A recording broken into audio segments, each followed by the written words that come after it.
Welcome into the show. Welcome into the show, everybody. It's nice to have you along for the ride. It's everybody's favorite time of day, or favorite kind of show. It's when I'm running things, and already the internet connection is just terrible for whatever reason. So, Miss Scoozy, ladies and gentlemen, Miss Scoozy.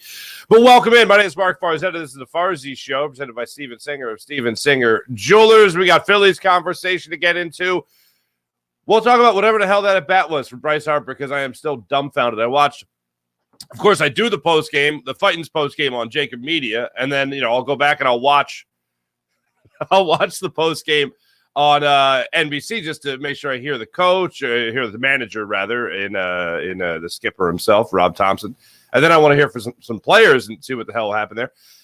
Nobody really had an answer. Rob Thompson tried explaining what he thought Bryce Harper was doing in the sixth inning there of a tie ball game, with a couple of pitches right down the heart of the plate, and Bryce Harper just decided, I'm not going to take the bat off my shoulder, off his chest. It was the strangest. I'm going to tell you right now how random this is, and I understand how random it is, but here's what I got for you. I remember many years ago, the Baltimore Orioles played the Cuban national team at Camden Yards. Scott Erickson was the pitcher in that ball game, and he had to bat.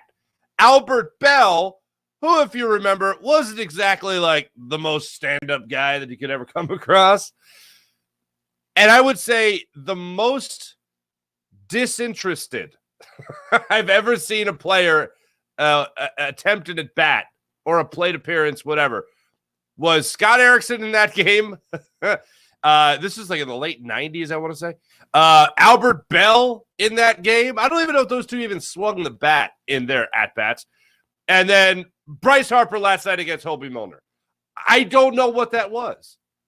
I know Kruk during the broadcast was speculating that he just had trouble picking up where the ball was coming from with Hobie Milner. I heard Michael Barkan speculate that maybe they had something against each other. They had faced each other once, and Harper was just going up there looking to walk. It's a tie ball game. You have an opportunity in this scenario to give your team the lead if you put one out of the park. But, he just started doing it. He just hit a home run his first one in 38 games, so maybe he's found his power stroke again. I don't know. And he takes two pitches right over the heart of the plate. I don't get it. It's weird. It makes zero sense. Absolutely zero sense. So we'll get into that at bat in that game. We'll get into the game in its entirety. We'll talk about William Contreras and how he just put the Phillies over his knee in last night's ball game. We'll get into Dave Dombrowski talking about Andrew Painter and shutting him down and what the plans are for the trade deadline and how things do depend on Bryce Harper playing first base. Yet he's not going to play first base in this series against the Brewers, although we originally thought he was going to play first base in this series against the Brewers. Now he's probably not going to do it until it's against the Guardians. This thing just keeps on dragging on. Keep it on, drag it on. And we'll get into some basketball conversations. It seems we do every single day now, because James Harden, according to Jake Fisher of Yahoo Sports, James Harden is going to show up to camp. Now, why is he going to show up to camp? Because he can cause more damage, according to Jake Fisher. That's why he's going to show up to camp. Not because, why I'm here, I'm going to make the best of it. No, I'm going to show up. I'm going to be 40 pounds overweight. I'm going to have my cell phone in my pocket. I'm not going to talk to the media. I'm going to try to get thrown out by my head coach. And then hopefully I get traded to the Nets. Okay, sorry, that was somebody else. Traded to the Clippers in this instance. This is going to be so annoying. This is going to be awful. You would hope that if you could trade a former MVP, if you trade an assist leader, if you trade a scoring title winner, you hope that you would get something great in return. You're almost excited. Just give me a first round pick. That's all. I would be happy with a first round pick. That's what I'd be happy with. A first round pick. Maybe somebody to come off the bench. Maybe let's get cocky. You want to get nuts? Let's get nuts. Let's get somebody to come off the bench. Then I'd be happy. I've asked every NBA expert we've had on since the end of the season, what you could possibly get, even in a Joel Embiid trade, if you get the Rudy Gobert package, which I'm sure you would at least get, by the way. What are you going to get for James Harden? I didn't expect him to be tradable by the Sixers. I didn't expect him to opt in and then get traded. I thought he'd be signing somewhere else. So the main question surrounding James Harden at the time was, what are you going to get for him? Or what is he going to get in terms of money? Whether that's going to be 4 years, 200, whether that's going to be 2 years at around 40 million apiece to stay here with Philadelphia on a brief deal, on a short deal. And now it just looks like, yeah, well, what you get back for him in total? Don't know. No idea what you can get back for him in total. I know no one right now at this point is looking at the James Harden saga and saying that this is going to end well right now for the 76ers. So I'll continue to keep my fingers crossed. But as camp starts up on October 2nd, the show is really going to begin. I hope the Sixers make a deal before then, because I don't want any of the sideshow stuff. And I would really hope that Daryl Morey doesn't want any of the sideshow stuff either. So we'll see how all that plays out. And Chauncey Gardner-Johnson, say it ain't so, bro. Say it ain't so. You hate us? What? We're obnoxious now all of a sudden? I thought we were getting along swimmingly. I thought we were both on the same page about that whole Jonathan Gannon thing. Apparently not. Well, yeah, apparently still not the same thing. But apparently he didn't really hold us in a higher regard either. We were bleeping obnoxious. He told a Twitch user that paid $5 to get into the chat to ask him a question? What was your favorite thing about Philly? And what was your least favorite thing about Philly? Favorite thing about Philly, according to Chauncey Gardner-Johnson. Ready for this? Favorite thing about Philly? The weather. He would, I'll say this, he'll mess with the weather. That's all edited for the kids. He'll mess with the weather. All right. Okay. He likes the weather. All right. What do you least like? The people. I quote, those bleepers obnoxious. We tend to be a nosy relative. We can be a nosy relative. We can be a little nosy. We can be a little aggressive. We can be the people at Thanksgiving that you're like, okay, why don't you just calm down, okay? Everyone's just all high on tryptophan. Can you just settle the hell down for a second here? Coming in hot. All right, you're coming in hot. And you know what? I take that as a compliment. But I thought we were on the same page. Chauncey Gardner-Johnson. CJGJ. I thought we were on the same page. Apparently not. All right, welcome to the program, everyone. Here's what we got today. This at bat by Bryce Harper is dumbfounded. If you haven't seen it, I just want to. Major League Baseball is very protective of their play-by-play, so I'm just going to show you a freeze frame here. Okay, check this out. You see the ball. Well, first off, do you see the score? It's 3-3 in the sixth. He's leading off the inning. It's a 3-1 pitch. That is the middle of the plate. That is power zone. That is power alley. Billy Wagner used to say when he'd give up home runs that he threw it at the guy's bat. That is where you throw it at the guy's bat. Right at the heart of the plate, right through the power stroke. Do you see that white dot in the middle of the square there, the middle of the rectangle, whatever? That right there is a home run pitch. A 3-1 grooved pitch down the middle of the center cut. And Bryce Harper just stood there like, The very specific Scott Erickson, the Orioles, Albert Bell in that same game. What would be another one? What was it? Mighty Casey in Mudville, right? Mighty Casey had struck out. I only need one pitch. And, he got a couple of those pitches that he could have cranked. And he decided, no, I'm fine. I'm fine. This was so strange. It was so strange that at a point where everyone should have been pissed, we were dumbfounded. We weren't angry at the time. We were confused. It was so stupid, so blatantly stupid, and it was so disrespectful for the game and to the game from a guy that is usually all about respect to the game and all about like hustling and working hard. Yeah, he has those occasions where he doesn't necessarily bust it down the first baseline. But for the most part, I feel like Bryce Harper respects the game. You see that I reference it a lot. You talk about those hits that he has, those singles that he stretches into doubles. You talk about opportunities where he goes from first to third when most people won't attempt it, and he does. And he shows the hustle in that regard. The guy came back 5 months after Tommy John surgery. And he just stands there with homie. I looked for comments from Bryce Harper after the game explaining it. Nothing. The closest thing I got to it was Rob Thompson just talking about how he thought he was going to walk. What? Huh? What? Why did he think he was going to walk? Like, even in the beginning of the at-bat, was he, like, challenging Hobie Milner to throw him a strike? I thought what made the most sense was what Kruk was saying about how, well, he doesn't really know the release point. He's only faced him one time in his career. He doesn't know the release point of Hobie Milner, so he's trying to get a couple of pitches in here to really understand it.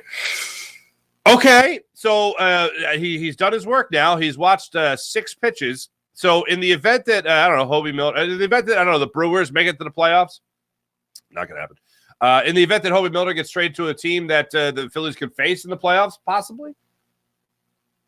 Bryce Harper has the, I guess, best seat in the house now to have the scouting report of what Hobie Milner can bring to the table. And hopefully in the playoffs, when it matters most, they'll be able to, well, thank goodness they take those 6 pitches, so now I know what he's doing. I don't think he thinks that far ahead. I don't think anybody thinks that far ahead. And I've never seen, in a game that matters, a batter just have zero interest in stepping into the box in a tie ball game in a 6th inning or later. Just stand there and just watch pitches. It would. I haven't seen a quote from Harper. If you guys have seen one, please, by all means, send it my way. But oh my goodness gracious, folks! I woke up this morning actually pissed off. In the moment, I was confused. I was looking for answers. I was like, "This can't be. This is so far dumb. This is so." Unbelievably stupid that there has to be some explanation for it that makes sense. But yet I woke up with the idea of make it make sense, because this makes no sense. No, we're not idiots. The initial reaction should have been, what the hell is he doing? Not what is he doing? It was unbelievable. Absolutely unbelievable. Take the first pitch, see where it's coming from. Okay, that I understand. Second pitch, third pitch, fourth pitch, fifth pitch, sixth pitch. Maybe you should have hit those other 2 pitches. Made no sense. And this morning, I definitely woke up thinking more along the lines of an angry person than more along the lines of a curious person, which is how I took it last night. Christopher Sanchez, as far as the rest of the game, Christopher Sanchez gave you exactly what Christopher Sanchez always gives you, which is 5 innings. 3 runs. One of them was earned, unfortunately, thanks to an error there by Mundo Sosa at third base. And then Mundo Sosa actually came up with a huge play later in the game, a diving catch that actually saved a run at the time, and then they still ended up scoring a couple of runs in the inning, so it is what it is. But Christopher Sanchez comes out, throwing well in the first inning, second inning, 32 pitches, third inning comes out, 7 pitches, just rolls right through everything. And then the rest of the game happened, unfortunately. And what happened was in that second inning, when he threw 32 pitches, you got the RBI double, the 2-run double from Perkins, and then you got the RBI single from Christian Yelich. And that was a 2-0 game. Then it was a 3-0 game. Just nothing was really working for Christopher Sanchez in that particular instance. You had the error, like I mentioned, off the bat of Jones that made it right past Edmundo Sosa, even though it was a ground ball, a sharp ground ball, I give it. Just right past his bit. And there was nothing he could really, there's plenty he could have done about it. Unfortunately, he didn't do anything about it. Runs ended up scoring, so ended up hurting the Phillies later in that ball game, or later in that inning. Then you go through the bottom half of the second inning. Harper grounds out. Real Muto gets a hit. That was the definition of a ground ball with eyes, just making it past second base into shallow right field. Then Stott goes up there, and he ends up grounding out to third, and Bohm flies out to center field. Phillies didn't get on the board until the 4th inning when Nick Castellanos just blasted a sweeper 375 feet down the left field line. That was a hanger. I looked it up. I told you guys yesterday, Bryson Stott, when swinging at the first pitch, is batting like 565 when he hacks at the first pitch, okay? Nick Castellanos, first pitch of the at-bat, and with Castellanos in the position that he's in the order, I'd love to see him work a good at-bat and get a good pitch to hit. But he loves jumping. The thing is, when you love jumping on a first pitch, the opposing pitcher knows that. So every pitch, for the most part, is going to be low and away, except for that one guy that just decides to challenge you or misses his spot. In this example, it was the second pitch of the at-bat. Castellanos cranked it over the left field wall for the first run of the ball game for the Phillies. Now, when Nick Castellanos swings at the first pitch, he's batting like 370, 375, which is still pretty good. when he's swinging at the first pitch, or second pitch, his average is up there as well. So he likes to jump on pitchers early, and pitchers know that. So if they miss their spot, he's going to capitalize. And it looked like either he missed his spot in this particular instance, Ray missed his spot, or he just hung up that sweeper. It was definitely a hung pitch. I would assume he missed his spot on it. And he blasted out of the park. Then you go into the fifth inning there, a 3-3 ball game after Kyle Schwarber got that 2-run double. And it was a bullet up the middle for a base hit. Brandon Marsh scores from first on the play. He was running on the pitch, and Dusty Wathan sends him home. You tie the ball game 3-3. It was a thing of beauty. That was actually started by Alec Boehm getting on base by a throwing error by Adames there. So interesting play as it all went out there. 3-3 ball game after the fifth inning. Go into the sixth inning. Hoffman's now in for the Phillies pitching. He sets him down 1-2-3 in the top of that sixth inning. Then Holby Milner takes over in the bottom of the sixth. Bryce Harper leads off. I've never written this in my notes when I do the play-by-play for the postgame show. I never wrote this in my notes before, okay? Here's my notes. Milner, because he was the pitcher. Harper, K. Then in parentheses, looked at everything. Usually I'll just write looking because you can't put a backwards K into like Microsoft Word. So I always write out looking, right? At everything. Never wrote that before. Looking at everything, but here we are. Then Realmuto goes up there. I don't know what plan. Look, I know he got a single. It was a CNI single. It was great. When he had a bad at bat, he had a really bad at bat. This was a really bad at bat. He at least went down swinging in this instance, and then Stott ended up making it out to end that inning. Seventh inning, Contreras strikes against the Phillies for the first time in the ball game. He gets the RBI single to left center field on an 0-2 slider off Matt Strom, unfortunately. Now, that inning started off with Perkins working the walk. Hoffman also struck out Wilmer. Well, it was just crazy. Perkins also steals second at that at bat. Contreras then comes up with the RBI single. It's a 4-3 ball game. Seventh inning, Boehm leads it off, just misses a home run to tie things up at 4 apiece. Trey Turner just under a home run as well. Later in the ball game, and that was in the eighth inning, jumping around a little bit. And then you get into the ninth inning. Contreras adds another run.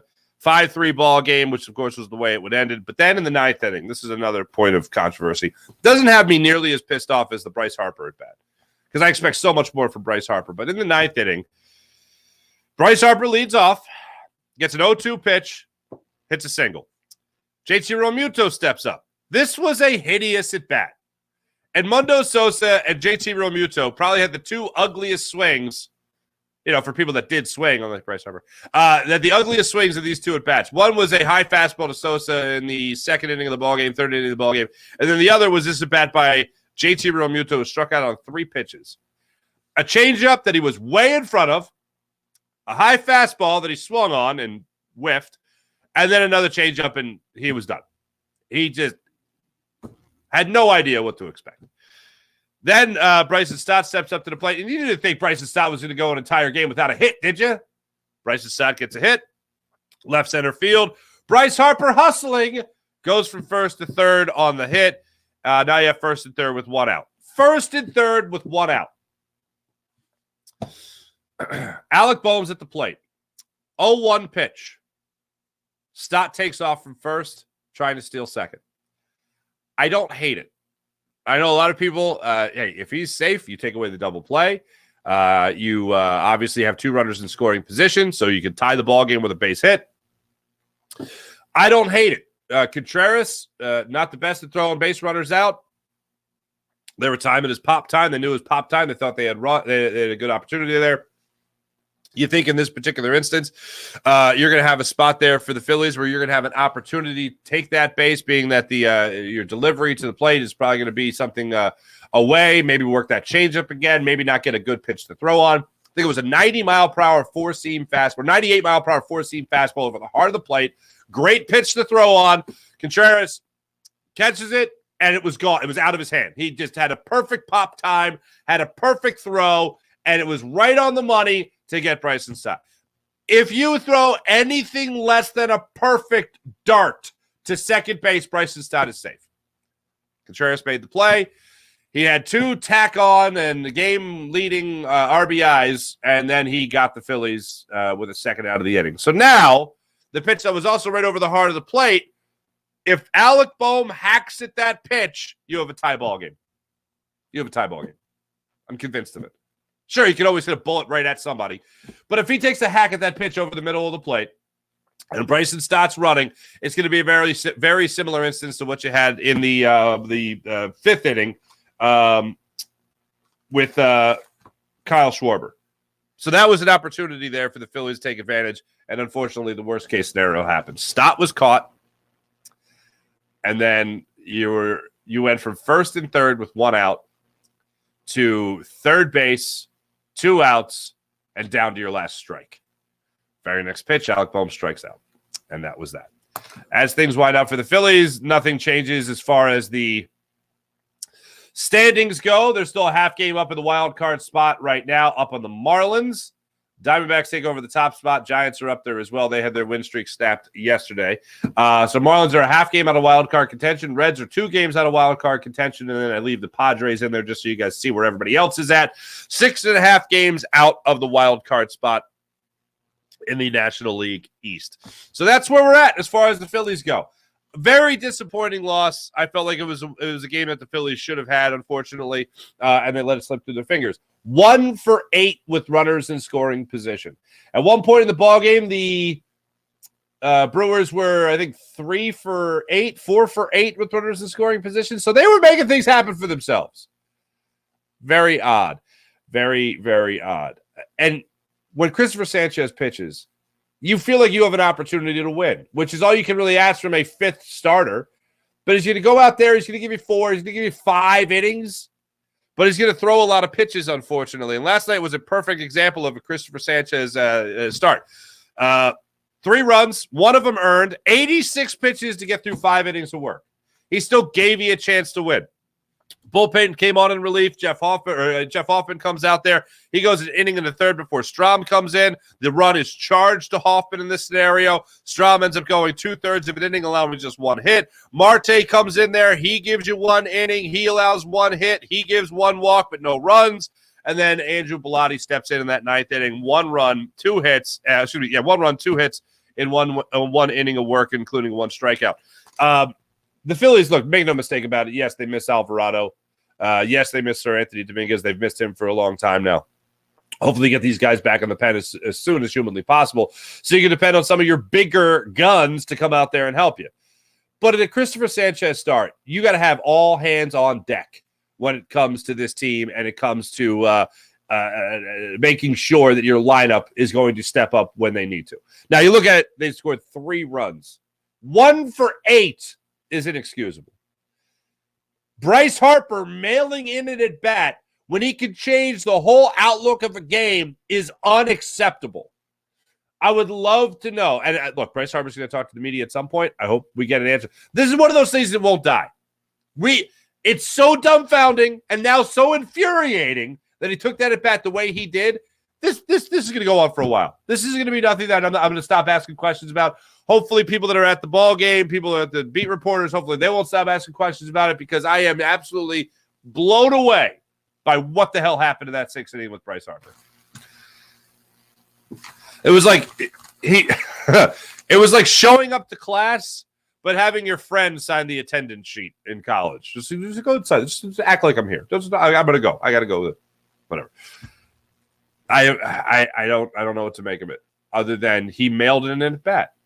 He mailed in an at-bat, and this was one of 2 pitches that were center cut right over the heart of the plate. This is a 3-1 count. If you just take a practice swing through there, you get a single.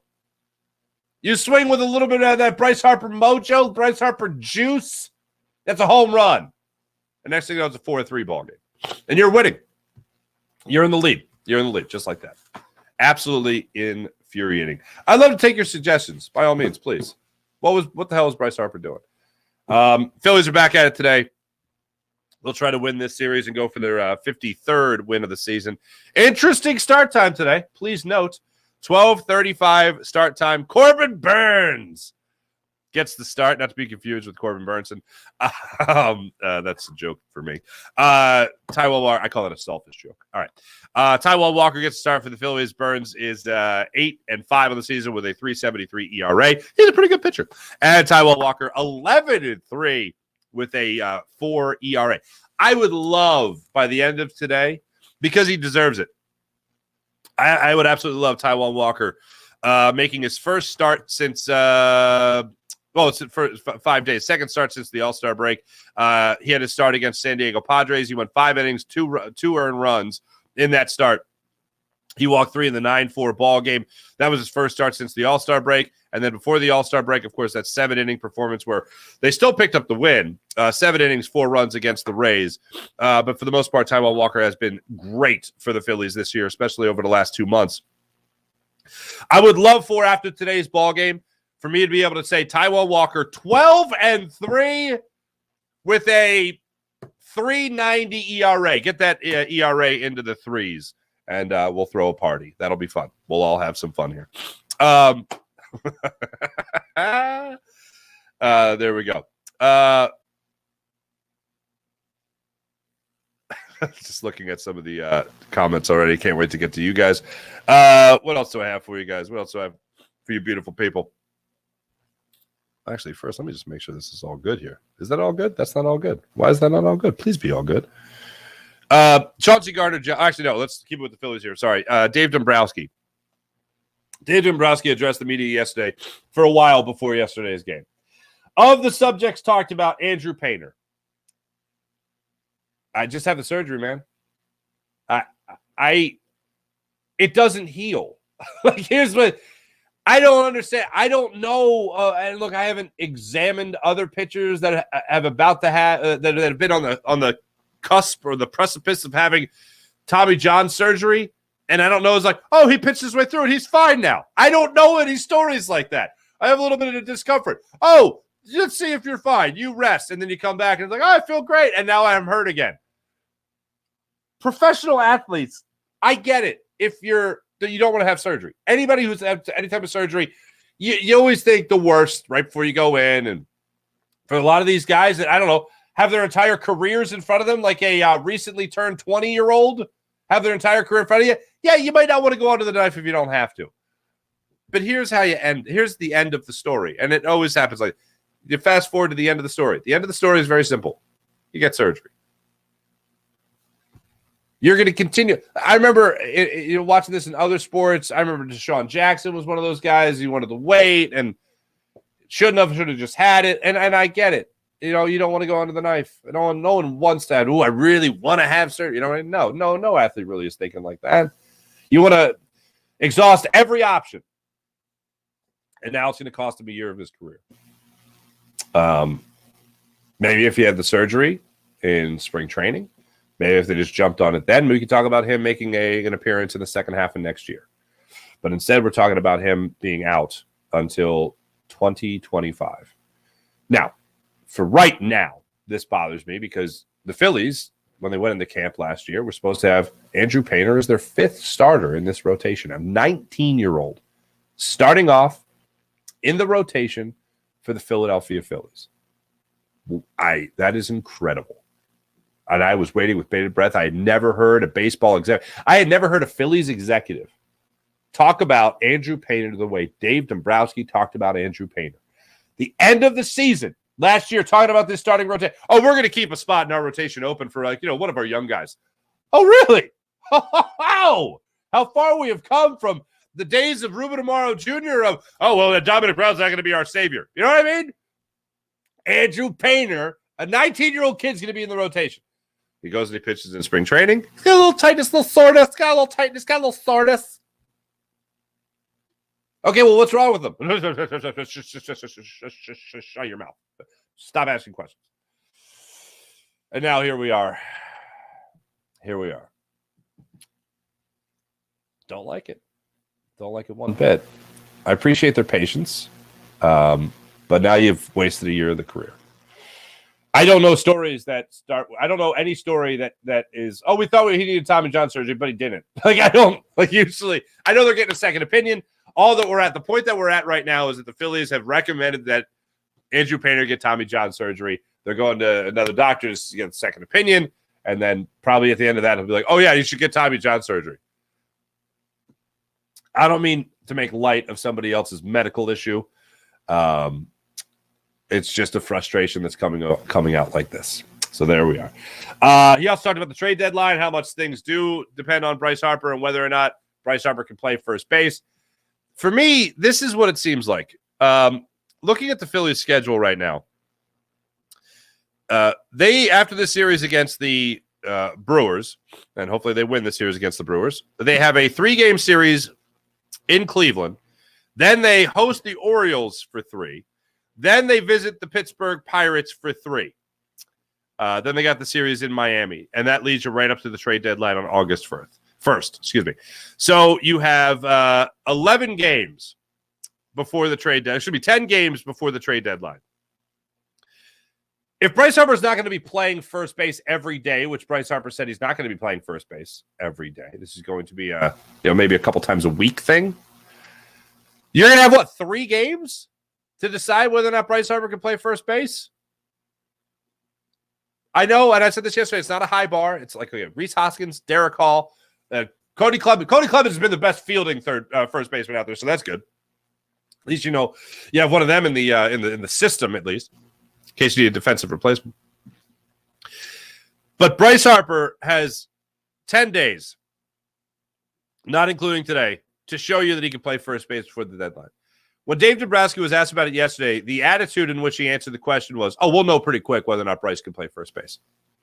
And you know what? You might. if he fields a ground ball, a sharply hit ground ball, if he's able to pick a double play ball. Actually, I don't want to say pick a double play ball. How dare I talk about Bryce's stat in a way that wouldn't be perfect. But a low throw from Edmundo Sosa or Trey Turner at short or third. Can Bryce Harper pick it? We'll find out. And I think we will find out rather quickly. But the attitude of Dave Dombrowski yesterday was, we will find out pretty quickly as to whether or not Bryce Harper can play that position. And we'll take a couple of games. It'll probably take 1 game. Oh, yeah, we can work with this. Or this is a horrible idea. Abort. And that's the way it's going to play out. So whatever he does do at first base and whenever he gets that opportunity, I heard Tom McCarthy say on the broadcast yesterday that it could be in this Cleveland series. Dave Dombrowski hinted at that. So we'll see if he actually does play in Cleveland. The only other thing is I don't like the idea of him doing it on the road. If this is just where the chips fell and this is where this is the opportunity presented itself, then you do whatever you can. Start him as soon as humanly possible is all I ask. And I would go ahead and assume that, yes, it was getting hit in the elbow before the All-Star break that maybe delayed things a little bit. So I'll cross my fingers that everything is fine. And if there is an opportunity for Bryce Harper to try to turn a 3-4-1 double play where he's got to fire to second and he does it with great precision, he does it without pain, then all systems will be go. That's what I'll be crossing my fingers for in the not-too-distant future with Bryce Harper, as I'm sure we all will as well. Cleveland's up after this 3-game series out there in Cleveland. Suarez, Wheeler, Nola, your scheduled starters out there after Walker gets the start today. Something else Bryce, that David Dombrowski said yesterday was he was asked about a right-handed bat. Okay, he was asked about a right-handed bat. One of the right-handed bats that he mentioned was Johan Rojas. Come again? I would love. Hey, look, I hope Johan Rojas is everything. But let's go back to that phrase I used yesterday or today. That was a minute ago with Johan Rojas with Ruben Amaro Jr. So and so is not going to be our savior. If Bryce Harper can play first base, I want him to play first base as much as he possibly can play first base. I want Kyle Schwarber to be your designated hitter for as much as possible. So that only works if Harper can play first and Johan Rojas can, and we know that he can play center field. We know that Brandon Marsh can play left field. And I don't know yet if Johan Rojas over the course of time can hit Major League pitching. I would like that to be tested. So Dave Dombrowski talking about Johan Rojas yesterday as if he could be that right-handed bat that they're in search for, I thought was very interesting. It shows he's got confidence. Hey, I'm rooting for the guy. Loved what I saw in his debut in his first day as a Philly. Loved it. Or excuse me, second day as a Philly, first day actually playing. I loved what I saw. The fact that Dave Dombrowski, I never heard anyone talk about a prospect in the Phillies organization the way Dave Dombrowski talked about Andrew Painter. And then he doubles down, this time talking about Johan Rojas. At the end of last year, Andrew Painter, one of our young guys, we're going to reserve a spot in our starting rotation for one of our young guys. And then He talks about it at the trade deadline. Johan Rojas could be that bat. What?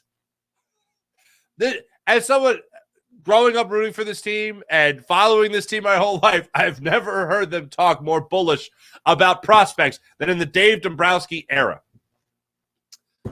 Yet Mickey Moniak was just let go. And yes, Brandon Morris came here, so that was actually not Brandon Morris. Noah Syndergaard was brought here as a opener for this rotation for the playoffs. Yes, it helped to get to the World Series. And my man Dave Uram actually asked the question to Dave Dombrowski yesterday in the dugout. How would you evaluate the Mickey Moniak trade right now? And Dave Dombrowski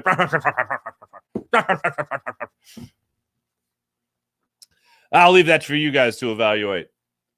Mickey's playing really good. Maybe a change of scenery is really what helped him. And yeah, I actually agree with that. Or, maybe letting him play here, he could have figured it out as well. That's the thing that always pissed me off. I know it's an easy thing to talk about, and it's probably right. The change of scenery is what helped Mickey Moniak. But you won't know because he never really got a legit opportunity here. You know who got a legit opportunity? Bryson Stott. You know who turned out to be pretty damn good? Bryson Stott. You know who's getting a legitimate opportunity in Anaheim there with the Angels? Is that Mickey Moniak character. You know who's doing pretty well? Mickey Moniak. Funny. You give these guys opportunities. Adam Hazley. Adam Hazley got an opportunity in the Odubel Herrera crisis. Ugh. Anyway. So Johan Rojas could possibly be the right-handed bat the Phillies are in search of. And one more thing. Seranthony Dominguez, Jose Alvarado, last time they threw, everything was looking good. So hopefully they'll both be joining the team sooner rather than later. One right-handed bat we have talked about, and we've mentioned a couple of times. Again, shout out to my Sully podcast fellows there. Andrew McCutchen, 266 on the season, 10 home runs, the 36-year-old righty, labeled as a DH nowadays. So I don't know how much left field action he is getting. Man, I am really freezing up a lot as I look at the monitor right there. So there you go. Let's move ahead to the basketball world. In case you missed it, Jake Fisher of Yahoo Sports has reported that despite the quote-unquote fractured relationship with Daryl Morey, despite Daryl Morey openly saying that, yes, he is looking to trade James Harden, and he's only going to do that if they get a valuable trade, a great player or something that can turn into a great player. They are committed to making sure Joel Embiid has that running mate. All right? All that's fine. But even through all this, James Harden plans on showing up to training camp. Now, the reason being is that you can cause more damage and force a trade. Easier if you show up and you're a thorn in the side of the organization. Buckle up, folks. This is going to be a long and annoying ride. Ben Simmons was a long and annoying ride for many reasons. He was the number one overall pick here, and this is the way it was going to end. It ended with him getting thrown out of practice by Doc Rivers. And I'll still always say this whenever I bring it up. Oh, if Doc Rivers didn't throw him out of practice, I'm sure there would have been some other excuse for Ben Simmons to not address the media. But, oh, my goodness, I would have loved to have at least heard what he had to say. He was scheduled to address the media after that practice. Unfortunately, he was not home. He wasn't home. He was sent home, and he wasn't at the gym anymore to address the media because Doc Rivers threw him out. Personally, I think Doc Rivers did him a huge favor because then he didn't have to address the media. But James Harden, I don't think he's going to get thrown out of practice. I think he is just going to try to be a major pain in the ass. And here's what I hope. I hope Joel Embiid. I hope PJ Tucker. I hope all these guys. They don't let it happen. I don't know what they're going to do about it, but I just hope they don't let it happen. And you know what? That would make me feel a lot better about the startup of the regular season. Because, look, I think your trade value for James Harden is at its highest right now. It's not going to get any better when he is at the workout facility in Camden wearing the fat suit, allegedly throwing basketballs at teammates and causing great discourse. James Harden showing up at training camp has an opportunity to devalue himself so you don't get more. So you don't get what Daryl Morey said he's looking for, which is we want to make sure we get a great player or something we can turn into a great player. Oh, that great player is going to turn into a good player, to an average player, to a role player, to maybe a pick. That is where you're headed if you let him show up for camp. Oh, this is going to be a battle of wills. No, surrender. Daryl Morey, just surrender. Just call it right now. Hey, Clippers, what are you giving me? All right. It's not going to be much. Not getting man. Maybe Nicholas Batum. Maybe Rocco. Robert Covington back in Philadelphia. Maybe that first round pick. If you get anybody that'll play, and you got to match some money here. You get anybody that'll play with that first round pick. Granted, it's in 2028. I'll take it. Sold. Dunzo. Oh, it's a scoring leader and a assist leader and an MVP, and you're trading him for nothing. Yes, as soon as humanly possible. Bring on the nothing. I am excited for nothing.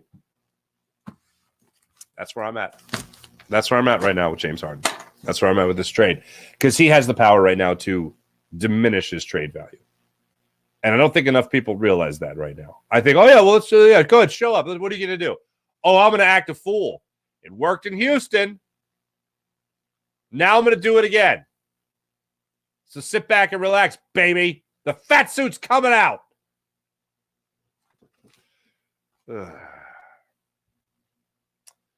Trade him during the season, when he's showing that he can play. No, I'm not giving him that opportunity because he might show that he can't play. Nope, not going to do it. Not going to. Oh, the Nets waited to the trade deadline. Yeah, the Nets. They're a shining example of how to run an organization. Please. So that's the latest on James Harden. This is just going to. It's just going to be so annoying. I hate it so much. What else do I have here? Oh, God. That's it on James Harden. Okay. Thank goodness. Chauncey Gardner-Johnson became one of my favorite Eagles last year. He really did. They was brought in a week before the season started, and it's like, hey, go play free safety. Okay. And he played great. Missed a handful of games, still had the lead league in interceptions. Was a hard-nosed player. Was an aggressive player. Had a lot of Malcolm Jenkins, Brian Dawkins tendencies. In terms of being able to play at the line of scrimmage, in terms of getting into the backfield, in terms of forcing, taking the football away, getting back in coverage. The guy was Johnny on the spot. A very aggressive, very free-spirited, loose-lipped talk show host fan dream of a safety for this squad after being a nickel corner for the Saints. Played so well. Really helped this defense be a number one defense in takeaways for a huge part of the season. And I thought we were getting along swimmingly. I thought Chauncey Gardner-Johnson and Philadelphia Eagles fans were on the same page. I thought Philadelphians and CJGJ were on the same page. Yet during a Twitch video gaming stream, is what I assume it is, because that's where you play the video games on Twitch, no? He's asked by a fan who apparently had to pay to ask the question $5. Watch the fan was Howie Roseman. No. All right. Stupid things are running through my head. Fan had asked the question, what's your favorite thing about Philly? And what was your least favorite thing about Philly? Favorite thing was the weather. Least favorite was the people. Those obnoxious bleepers. The people there are obnoxious. I like to think we're passionate. And I thought Chauncey Gardner-Johnson and the Philadelphia Eagle fan base had a lot in common. I thought we both like to run our mouths. I thought we both like complete and utter honesty, no matter what the occasion, no matter what the subject. And Chauncey Gardner-Johnson decided to take it out on us like that. I don't like it. I don't like that one bit. In the grand scheme of things, do I care? No, he's gone. But just to hear a guy that I actually really like talk about us like we were, obnoxious, I prefer passionate. I would have loved an example. How were we obnoxious, CJGJ? You didn't like Jonathan Gannon. We didn't like Jonathan Gannon. If we're obnoxious, what is Chauncey Gardner-Johnson? Can we think about that for a second here? Can we ruminate on that for a moment? If we're obnoxious, what is CJGJ? Mild-mannered? Timid? If we're the obnoxious ones, what is it? What is he? Oh, he's got a bit of a quiet guy. Just let's say I play video games. Yeah, okay. I I say this about a lot of things. Like, I know people will make a big deal of this, bigger than it should be, because it's insulting Philadelphia and it's the Eagles. But to me, this is just dumb. Absolutely dumb. When somebody tries to insult you or even critique you, always consider the source. Chauncey Gardner-Johnson calling us obnoxious is like, yeah, look at us. I would think we're on the same wavelength. You might not call yourself obnoxious, but you call other people obnoxious who I think are very similar. I think there's a lot of CJGJ in Philly and a lot of Philly in CJGJ. We all like to talk about it. We all like to talk about how we're loud and we're proud and all that stuff. Well, yeah, that can be obnoxious to people. That easily comes off as obnoxious. Like if you're a very confident person, somebody in your office that doesn't like you says, oh, you're cocky. There's a very thin line between those two. Yeah, you want to call us obnoxious? Well, thank you very much. When we go to another city, we don't plan to blend. We plan to be obnoxious. When we want to show our love to an athlete, oh, that person's really passionate. They're obnoxious. Like, no, I think we're just really passionate people that really give a damn. Really give a damn. Good Lord. Anyway, that's Chauncey Gardner-Johnson, in case you see his name out there in the news. And to see that making its rounds. So that's where we're at this point in time. Let me tell you about Steven Singer of Steven Singer Jewelers, the other corner of 8th and Walnut, right there on Jewelers Row. For over 40 years, Steven's been in the love business in Philadelphia, helping people get engaged and fall in love. So, ladies and gentlemen, when it comes to all your big jewelry purchases, trust the man with the perfect price. Steven Singer Jewelers. One place, one price, the perfect price. Online at I8StevenSinger.com. That's I8StevenSinger.com. Now, what's that perfect price? I'll tell you what that perfect price is. The perfect price is other jewelers market things way up just to mark them down a couple of bucks, make it feel like you won something. But at Steven Singer Jewelers, you don't have to worry about that pressure of having to haggle and negotiate. You're taken care of with that beautiful, perfect price each and every day at the other corner of 8th and Walnut. Online at I8StevenSinger.com. That's I8StevenSinger.com. Let me tell you about Manscaped, the leader in below-the-waist grooming. Join 4 million men worldwide who trust Manscaped and their skin-safe technology that helps reduce the risk of nicks so you can manscape with confidence and comfort. So check out Manscaped at manscaped.com. You'll love all they have to offer, especially their Platinum Package 4.0, which includes their Lawnmower 4.0 trimmer and their Weed Whacker ear and nose hair trimmer. So enjoy, manscaped.com. How about PHL Sports Station, Philadelphia Sports Station, enhancing your Philadelphia sports fan experience across all social media and blogs. That's PHLSportsStation.com. And how about Freestone Farm CBD, FreestoneFarmCBD.com. They grow all their premium hemp flower in the Garden State. How about that? Locally sourced. You'll love everything they have to offer at Freestone Farm CBD, like their tropical tasting Bayox, the Clarkson, and chart topping 24.1%, and Super CBD, which is half Hindu, Kush, and 21%. Genetics of these guys are off the charts. So try Freestone Farm CBD at FreestoneFarmCBD.com. Let's get to the chat check. Okay, now as I announced in the beginning of the program, PJ is kind of off today. He had to get us started here, and then he had to run and take care of some stuff. But I am running the show, so get ready, folks. You're going to see your comments, April. Good morning. Sean Kilrain. Good morning, guys. That's not how Sean talks. That's just want to differentiate the voice. But good morning, Sean. Sean, Sully Sports Media. There it is. I was a guest on that program. Check that out, ladies and gentlemen. April's going to follow. Sean, thank you. Sean Kilrain. Farzy. Let's me, you, and Fuji take Harden to Harper Lights for some. All right. Come on. Sean. What do we got here? Fuji, what's going on? Good morning, everybody. Good morning, everybody. Good morning. Good morning. What do we got here?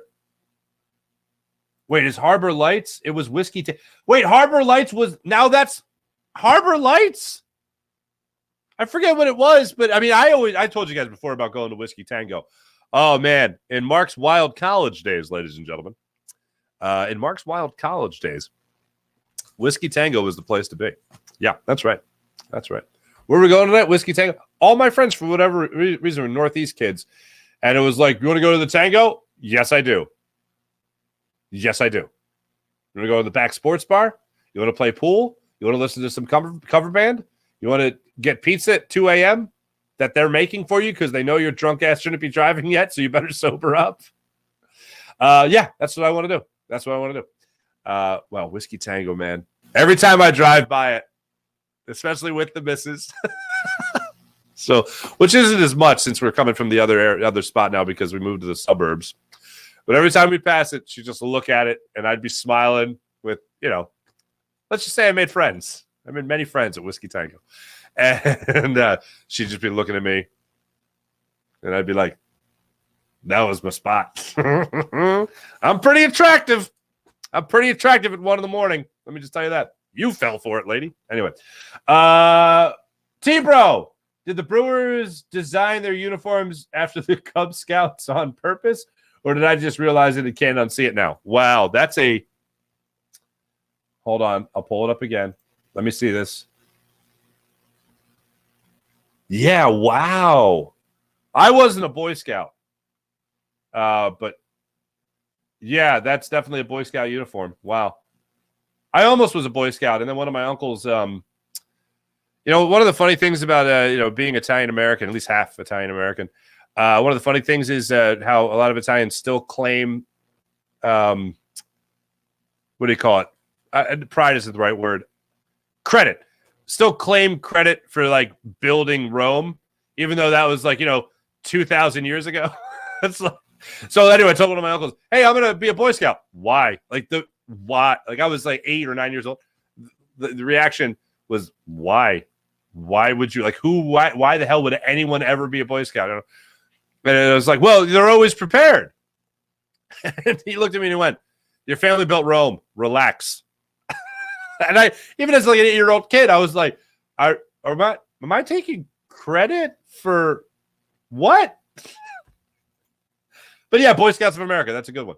Any other Italian Americans have a similar story to that? What else do we have here? April, just watch the pitch stroll on by. Yes, Bryce Harper did. Wait, April, not Whiskey Tango. Yeah, Whiskey Tango. Mihai Sanchez, what's going on? Christopher Sanchez needs to win. The man is keeping us in these games. Mihai, I concur. Okay, those days were a blur, in the words of Farzy. Mi scusi. How it would go is I'd walk in, assess the situation, okay. I'd pinpoint a target. Then I'd bump into somebody I hadn't seen in 5 years, and then, I would end up seeing someone I knew from high school, and then I'd watch a couple of pictures of a baseball game. Oh, man, the summer nights, they were a good time. I remember watching... The one game I really remember watching, it was the World Series. I think it was game 1 of the World Series. Kenny Rogers of the Detroit Tigers supposedly cheating.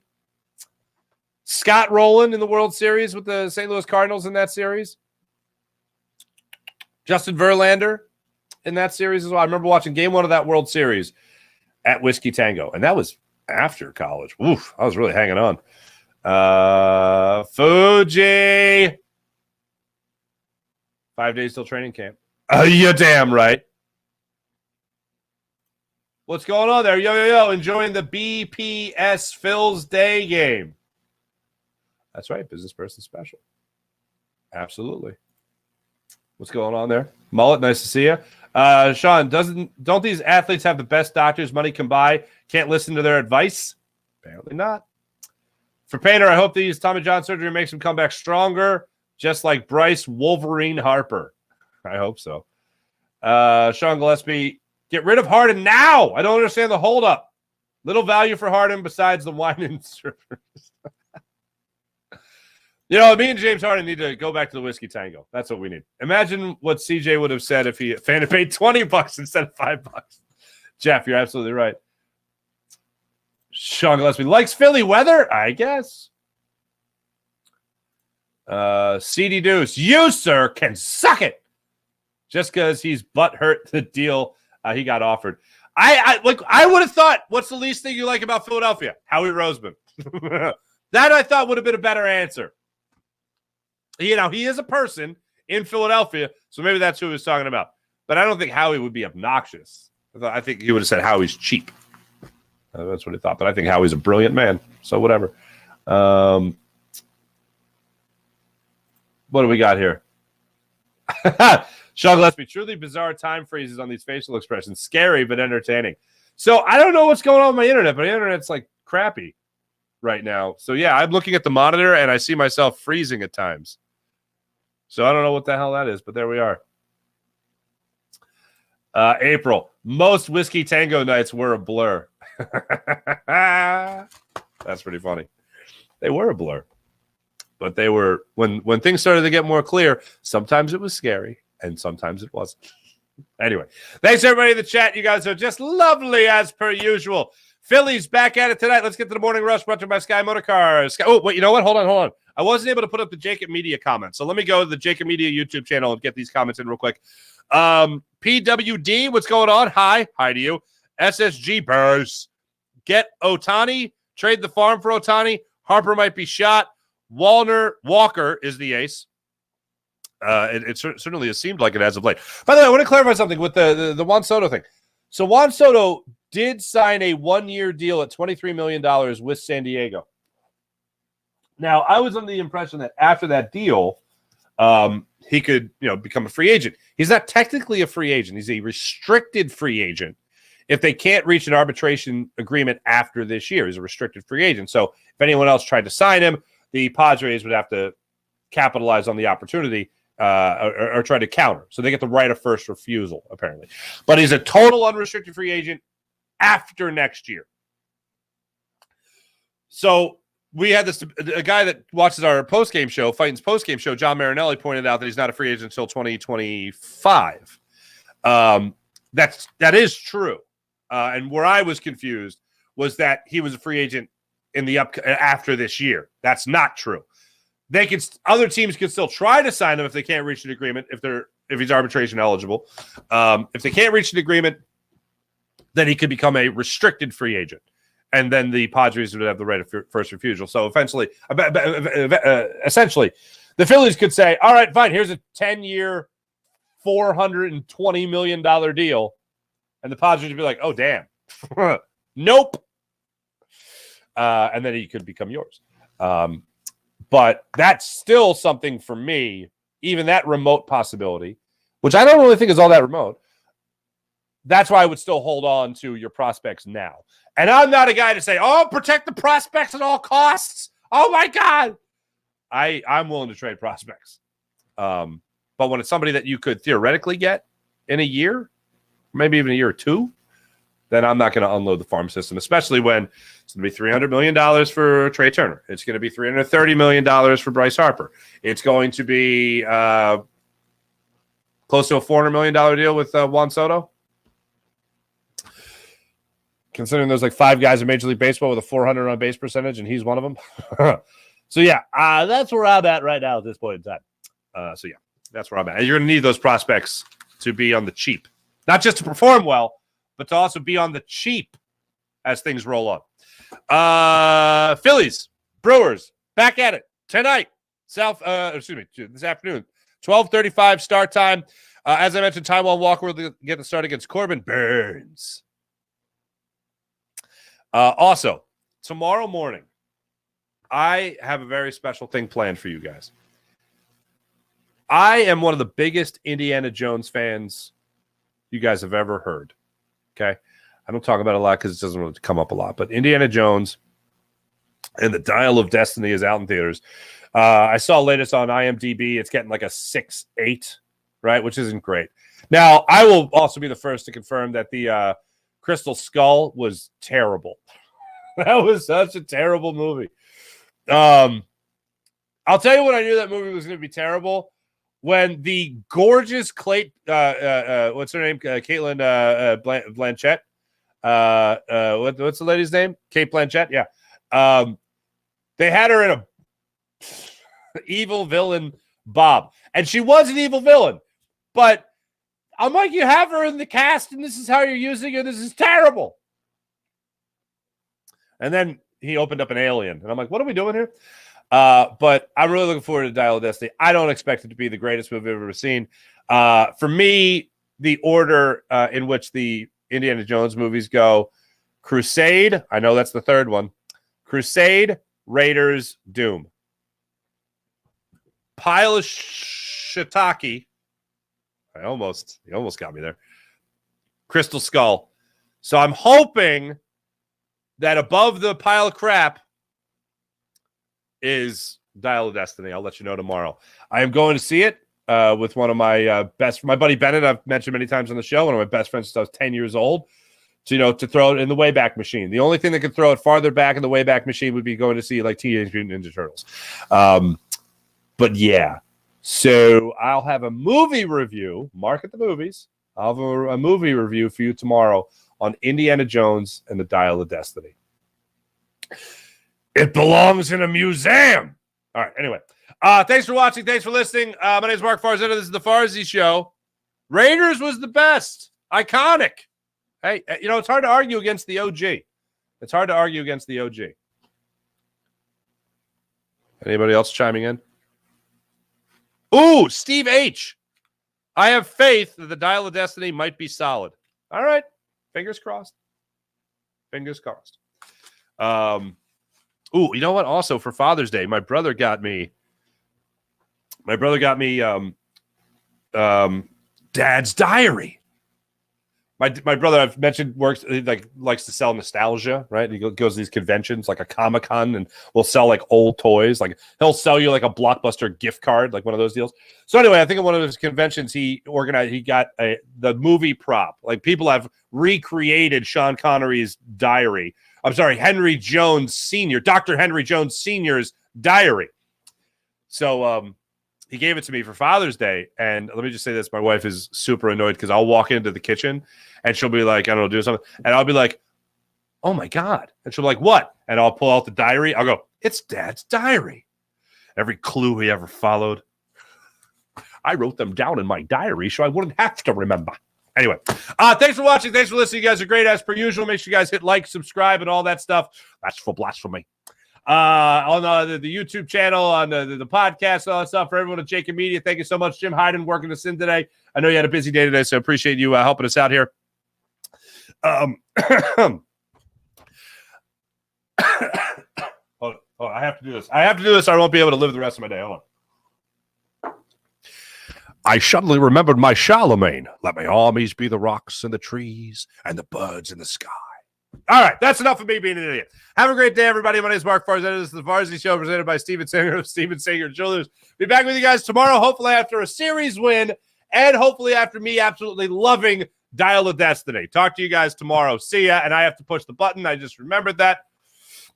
I should have wrote it down in my diary. All right, anyway. Thanks, everybody. See you tomorrow.